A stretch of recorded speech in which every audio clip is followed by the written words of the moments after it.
शांताकारं भुजंगशयनं पद्मनाभं सुरेशं विश्वाधारं गगनसदृशं मेघवर्णं शुभांगं लक्ष्मीकान्तं कमलनयनं योगिभिध्यानगम्यं वंदे विष्णु भवभयहरं सर्वलोकैकनाथं। मंगलम भगवान विष्णु मंगलम गरुणध्वज मंगलम पुंडरीकाक्ष मंगलाय तनोहरि। ओम नमो भगवते वासुदेवाय। आज का दिन आप सभी के लिए मंगलमय हो। आइए सुनते हैं वैशाख मास कथा का चौथा अध्याय।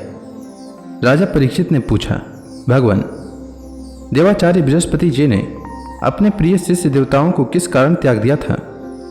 देवताओं ने अपने गुरुदेव का ऐसा कौन सा अपराध कर दिया था? आप कृपा करके मुझे बतलाइए।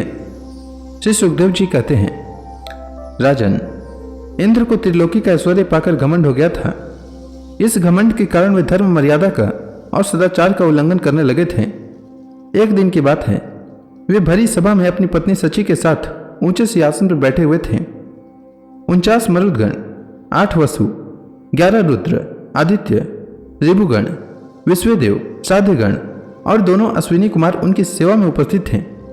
सिद्ध चारण गंधर्व ब्रह्मवादी मुनिगण, विद्याधर, अप्सराएं, किन्नर, पक्षी और नाग उनकी सेवा और स्तुति कर रहे थे।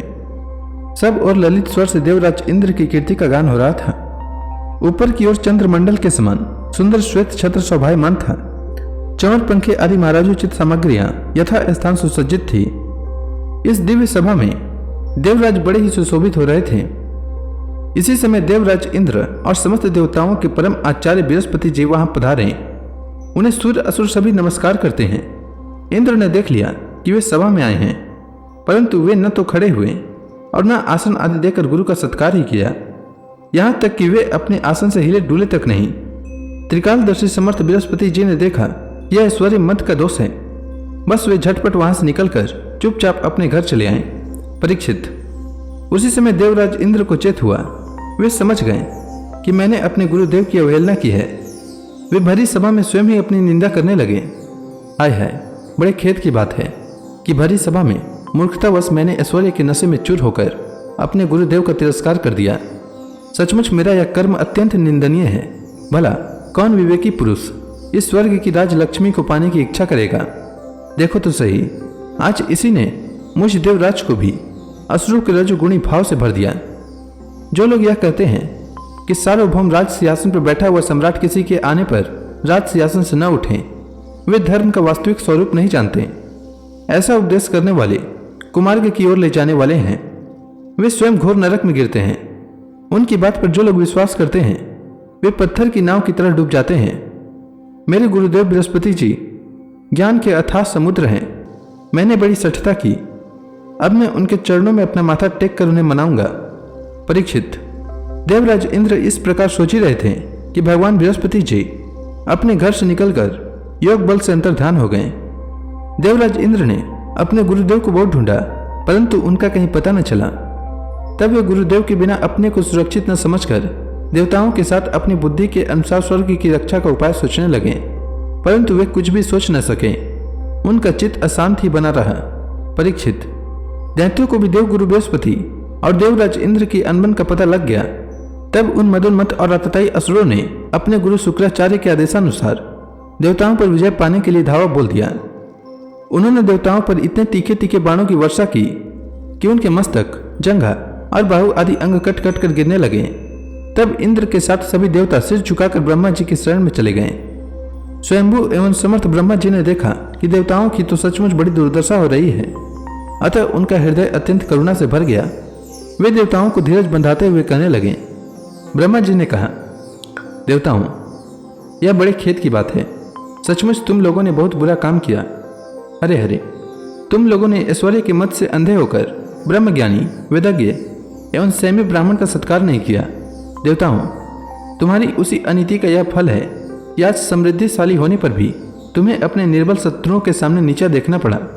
देवराज, देखो, तुम्हारे शत्रु भी पहले अपने गुरुदेव शुक्राचार्य का तिरस्कार करने के कारण अत्यंत निर्बल हो गए थे, परंतु अब भक्ति भाव से उनकी आराधना करके वे फिर धन जन से संपन्न हो गए हैं। देवताओं, मुझे तो ऐसा मालूम पड़ रहा है कि शुक्राचार्य को अपना आराध्य देव मानने वाले ये दैत्य लोग कुछ दिनों में मेरा ब्रह्मलोक भी छीन लेंगे। भृगुवंशियों ने इन्हें अर्थशास्त्र की पूरी पूरी शिक्षा दे रखी है। ये जो कुछ करना चाहते हैं उसका भेद तुम लोगों को नहीं मिल पाता। उनकी सलाह बहुत गुप्त होती है। ऐसी स्थिति में वे स्वर्ग को तो समझते ही क्या हैं। वे चाहे जिस लोक को जीत सकते हैं। सच है, जो श्रेष्ठ मनुष्य ब्राह्मण, गोविंद और गौओं को अपना सर्वस्व मानते हैं और जिन पर उनकी कृपा रहती है, उनका कभी अमंगल नहीं होता। इसलिए अब तुम लोग शीघ्र ही त्वष्टा के पुत्र विश्वरूप के पास जाओ और उन्हीं की सेवा करो।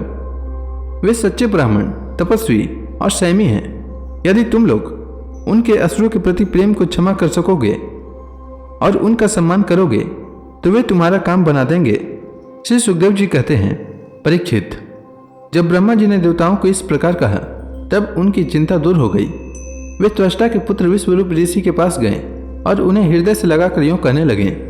देवताओं ने कहा, बेटा विश्वरूप, तुम्हारा कल्याण हो। हम तुम्हारे आश्रम पर अतिथि के रूप में आए हैं। हम एक प्रकार से तुम्हारे पितर हैं, इसलिए तुम हम लोगों की समयोचित अभिलाषा पूर्ण करो। जिन्हें संतान हो गई हो उन सत्पुत्रों का भी सबसे बड़ा धर्म यही है कि वे अपने पिता तथा अन्य गुरुजनों की सेवा करें। फिर जो ब्रह्मचारी हैं उनके लिए तो कहना ही क्या है।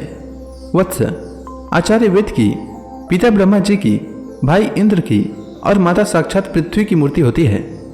इसी प्रकार बहन दया की, अतिथि धर्म की, अभ्यागत अग्नि की और जगत के सभी प्राणी अपने आत्मा की मूर्ति आत्मस्वरूप होते हैं।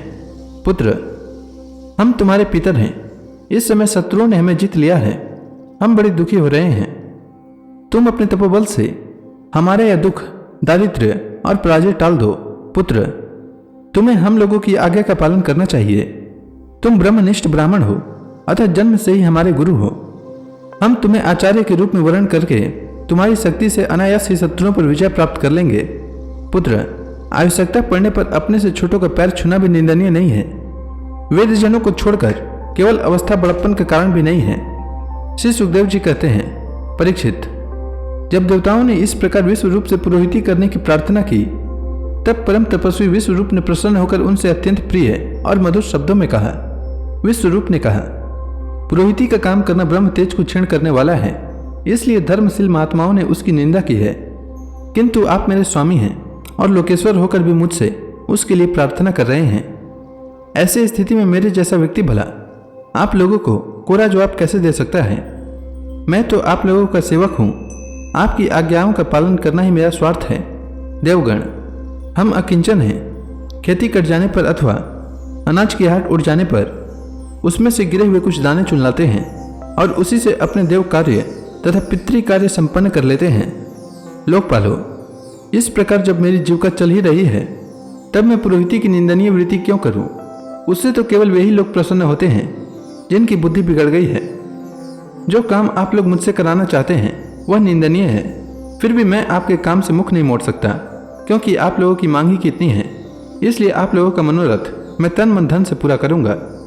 श्री सुखदेव जी कहते हैं, परीक्षित, विश्वरूप बड़े तपस्वी थे। देवताओं से ऐसी प्रतिज्ञा करके उनके वर्ण करने पर वे बड़ी लगन के साथ उनकी पुरोहिती करने लगे।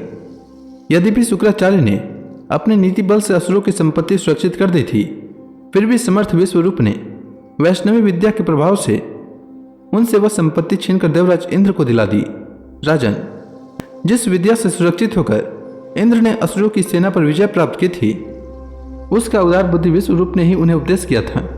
राजन, जिस विद्या से सुरक्षित होकर इंद्र ने असुरों की सेना पर विजय प्राप्त की थी उसका उदार बुद्धि विश्वरूप ने ही उन्हें उपदेश किया था। तो इसी के साथ यह अध्याय समाप्त हुआ। इसके आगे की कथा मैं कल के अध्याय में सुनाऊंगा। तब तक के लिए भगवान हरि का नाम लेते रहें। तो प्रेम से बोली भगवान विष्णु की जय, श्री कृष्ण भगवान की जय, समस्त देवी देवताओं की जय।